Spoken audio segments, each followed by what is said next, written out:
आपके हिसाब से अरविंद केजरीवाल की जो कोशिश थी चौथी दफा मुख्यमंत्री बनने की, एक बार फिर से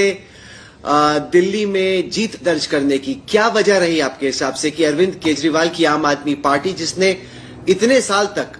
दिल्ली में बीजेपी को पछाड़ के रखा था, इस दफा वो क्यों धराशायी हो गई? मुझे ऐसा लगता है कि एक तो 10 साल का एंटी इनकम्बेंसी रहा, दूसरी बात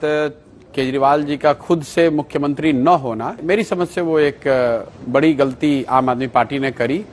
जब लिकर स्कैम को लेकर बात चली, उस समय जब केजरीवाल जी को अरेस्ट किया गया, तो मुझे लगता है कि उस समय केजरीवाल जी को इस्तीफा दे देना चाहिए था।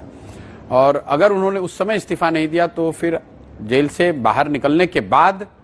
इस्तीफा देकर किसी दूसरे को मुख्यमंत्री बनाना शायद स्ट्रैटेजिकली ठीक नहीं था। और पिछले मॉनसून में जो वाटर लॉगिंग की वजह से परेशानी हुई थी और जो सड़कों की स्थिति उसके बाद रही है, मैं उसको समझता हूं कि लोकल लेवल पे वो भी बड़ा मुद्दा रहा है। तो कुल मिलाजुलाकर केजरीवाल जी का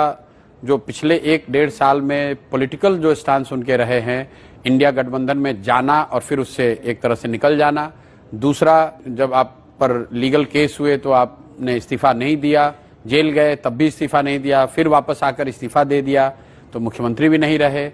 तीसरी जो गवर्नेंस को लेकर जो ढिलाई, जो एक तरह से उनकी कोर कंस्टिट्यूएंसी गरीबों की थी, झुग्गी झोपड़ियों की थी, उनको पिछले मॉनसून में जो तकलीफ हुई वाटर लॉगिंग की वजह से और खराब सड़कों की वजह से, उससे कहीं ना कहीं गवर्नेंस मॉडल को भी धक्का लगा। कुल मिलाजुलाकर इन 3-4 बातों का प्रभाव रहा होगा, जिसकी वजह से उनके